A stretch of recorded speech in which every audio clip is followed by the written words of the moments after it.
विद्याताई, मला आपल्याला एक प्रश्न विचारायचा आहे. आघाडीचा निर्णय झाल्यानंतर काँग्रेसच्या जाहिराती ज्या यायला लागल्या प्रिंट मीडियामध्ये, विशेषतः आता आपण इलेक्ट्रॉनिक मीडियाबद्दल बोललो की टीव्हीवर जाहिराती या मुख्यमंत्र्यांच्या स्वच्छ पारदर्शी कारभाराबद्दल किंवा त्यांच्या स्वच्छ प्रतिमेबद्दल केल्या जात आहेत, पण प्रिंट मीडियामध्ये ज्या जाहिराती आल्यात तो विकास फक्त काँग्रेसमुळेच अधोरेखित करून काँग्रेसमुळेच झाल्याचं म्हटलेलं आहे. अशा जाहिराती प्रिंट मीडियामध्ये बघायला मिळालेल्या आहेत. आपल्याला काय वाटतं याविषयी? याच्यात कुठेतरी एक असं प्री डिसाइडेड फॅक्टर आपल्याला वाटतो? नाही, आपण विचारलेल्या प्रश्नाचं उत्तर मी असं देईन की इतके दिवस तुम्ही आम्हाला दोष देत होता की तुम्ही काँग्रेसबरोबर जायला तयार नाही, आघाडीत तुम्ही तोडली, पवार साहेबांचा याच्यात काही हात आहे, म्हणजे आमच्या भोवती संशयाचं वातावरण तुम्ही निर्माण केलं मीडियाने. पण मला तुम्हीच आज या ठिकाणी उत्तर दिलेलं आहे की त्यांच्या जाहिराती लगेच दुसऱ्या दिवशीपासून प्रत्येक चॅनलवर दिसत आहेत. फक्त चॅनलवरच जाहिराती दिसत नाही आहेत, तर मुंबईमध्ये संबंध मोक्याच्या ठिकाणी मोठे मोठे पोस्टर्सवर पण काँग्रेसच्या जाहिराती दिसत आहेत. आणि अनेक वर्तमानपत्रांमधल्या जाहिरातीमध्ये सुद्धा की विकास हा फक्त काँग्रेसनेच केलाय अशा प्रकारच्या जाहिराती आहेत. म्हणजे काँग्रेसने आधीपासूनच ही तयारी ठेवली होती की फक्त देशामध्ये दोनच मतप्रवाह असले पाहिजे, एक काँग्रेस आणि दुसरं भाजप. आणि जे छोटे प्रादेशिक पक्ष आहे अशांना आपण यावेळेस विरोधात बसलो तरी चालेल, पण यांच्याबरोबर आघाड्या किंवा युती वगैरे करायची नाही असं त्यांनी निर्णय घेतला आहे.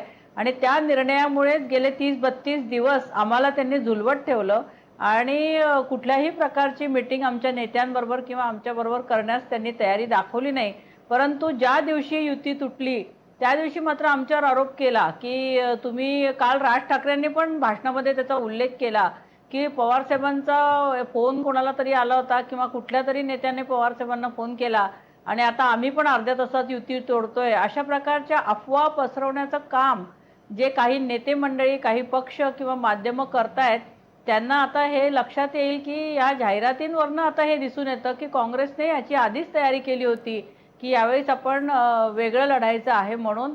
आणि निश्चितच फक्त त्यांनीच काम केलंय. आघाडी सरकार एकत्र सत्तेमध्ये 15 वर्ष असताना फक्त आम्हीच चांगले निर्णय घेतले, आम्हीच काम केले, हे आमच्यावरती अन्यायकारक आहे. परंतु जनतेला माहिती आहे की कामं कोणी केलेली आहेत. नाही, मला परत एकदा विद्याताई तुमच्याकडे यायचं आहे. मला त्याच्या आधी जायचं आहे अवधूत वाघांकडे, भाजपचे प्रवक्ते. अवधूतजी, याच मुद्द्यावर मला आपल्याला विचारायचं आहे की शिवछत्रपतींच्या आशीर्वादाबाबतची बॅनर्स मुंबईतच नव्हे तर महाराष्ट्रात अनेक ठिकाणी युतीबद्दलचा निर्णय होण्याच्या आधी 8 दिवसापासून झळकलेली होती. या मुद्द्यावर आपण काय म्हणाल? याच्यावर असा युक्तिवाद केला जातो की शिवछत्रपती हे फक्त एका पक्षाचं दैवत आहे का, ते संपूर्ण महाराष्ट्राचं दैवत आहे? पण तरीसुद्धा याच्या मागे एक विशिष्ट विचार दिसतो या अशा प्रकारच्या जाहिरातीमध्ये, ज्याच्यामध्ये शिवसेनेचा कुठेही उल्लेख नव्हता. याबद्दल आपण काय म्हणाल? नाही, छत्रपती शिवाजी महाराज फक्त महाराष्ट्राचं नाही, संपूर्ण देशाचं दैवत आहे.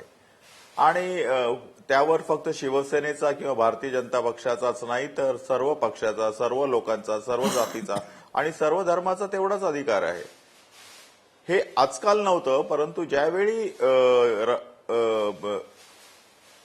आमचे राष्ट्रीय अध्यक्ष अमित शहा षण्मुखानंद हॉलमध्ये आले होते आणि षण्मुखानंद हॉलमध्ये आमच्या पक्षाच्या सर्व नेत्यांचा आणखीन कार्यकर्त्यांचा मेळावा होता, त्यावेळी महाराष्ट्राचे अध्यक्ष देवेंद्र फडणवीस यांनी ही घोषणा दिली होती, छत्रपतींचा आशीर्वाद चलो चले मोदी के साथ. 4च महिन्यापूर्वी हा संपूर्ण देश नरेंद्र मोदींच्या नेतृत्वाखाली त्यांनी एनडीएला जिंकवलं होतं. महाराष्ट्रामध्ये शिवसेना आणि भारतीय जनता पक्ष आणि मित्रपक्ष त्यावेळी एकत्र लढले होते आणि 48 पैकी 42 जागा आम्ही निवडून आणल्या होत्या. त्यावेळी पण लोकांनी मोदींना भरभरून मतं दिली होती, भारतीय जनता पक्ष आणि मित्रपक्षांना भरभरून मतं दिली होती. आणि आमची ठाम अशी श्रद्धा आहे की ही मिळालेली जी मतं आहेत त्याच्यामध्ये मोदींचा सिंहाचा वाटा आहे. मोदींची प्रतिमा, मोदींचे वक्तृत्व, मोदींचं कर्तृत्व, त्यांनी गुजरातमध्ये केलेलं काम, याच्यावर भाळून लोकांनी मतं दिलेली आहेत. त्याचीच पुनरावृत्ती महाराष्ट्रामध्ये होईल असं आमच्या पक्षाचं ठाम मत आहे. आणि ह्या पुनरावृत्ती होण्यासाठी आपल्याला जे काही अधिष्ठान लागतं ते छत्रपती शिवाजी महाराजांचं अधिष्ठान आम्ही शोधलं आणि त्यामुळे छत्रपती शिवाजी महाराजांच्या अधिष्ठानावर, त्यांच्या आशीर्वादावर आम्ही महाराष्ट्रातल्या लोकांना मोदींना साथ द्या म्हणून अपील करीत आहोत.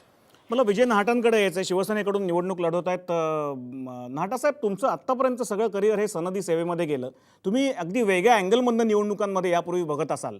आता तुम्ही त्या सगळ्या सिस्टीममध्ये आलेला आहात, निवडणुकांच्या सिस्टीममध्ये. You have become part and parcel of electoral process नाव.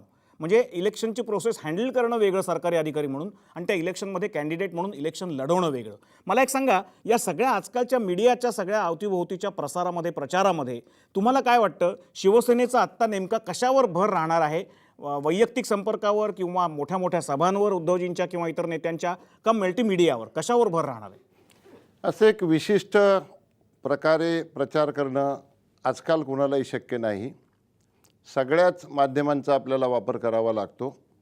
आणि आपण पाहिलं असेल की लोकसभेचं इलेक्शन एक वेगळ्या पद्धतीनं लढवलं गेलं होतं, आणि त्यानंतर सगळ्यांच्या लक्षामध्ये आलं की एकच कुठली तरी म्हणजे प्रिंट मीडिया किंवा सोशल मीडिया किंवा प्रचारसभा वगैरे याच्या माध्यमातून काही साध्य होत नाही. त्यामुळे सगळ्याच पक्षांनी आपण पाहिलं असेल की social media, electronic media, print media या सगळ्याचा जास्तीत जास्त वापर सुरू केलेला आहे. आणि हा वापर सुरू करण्यापूर्वी त्याचं प्रिपरेशन देखील सगळ्या पक्षांनी केलेलं आहे.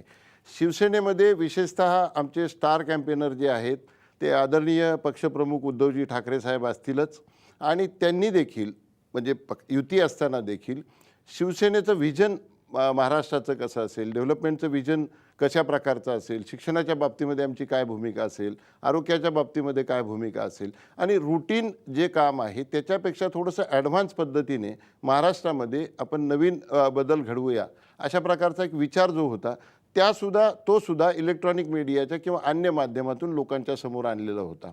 आणि आता प्रचारामध्ये पूर्वी जसं चालायचं की गोंगाट असायचा, मोठ्या मोठ्या मिरवणुका निघायच्या, लाऊडस्पीकरवर लोकांना कर्णकर्कश आवाज ऐकायला लागायचे, ढोल ऐकायला लागायचे. आता निवडणुका आपण सगळे पाहतो की सगळ्यांना असं वाटतं की निवडणूक कुठे आहे. आपण कुठल्याही शहरामध्ये, ग्रामीण भागामध्ये फेरफटका मारला तर आपल्याला कुठेही अशा प्रकारचा गोंगाट किंवा गोंधळ जो आहे तो आपल्याला आढळून येत नाही. त्याच्यामुळं जी एक मर्यादा आहे 28 लाखाची त्याच्यामध्ये, आणि खूप नियम इलेक्शन कमिशननी केलेले आहेत, प्रत्येक गोष्टीची किंमत ठरवलेली आहे. त्यामुळे खोटी कागदपत्र देणं किंवा खोटा हिशोब दाखवणं हे शक्य नाही आहे.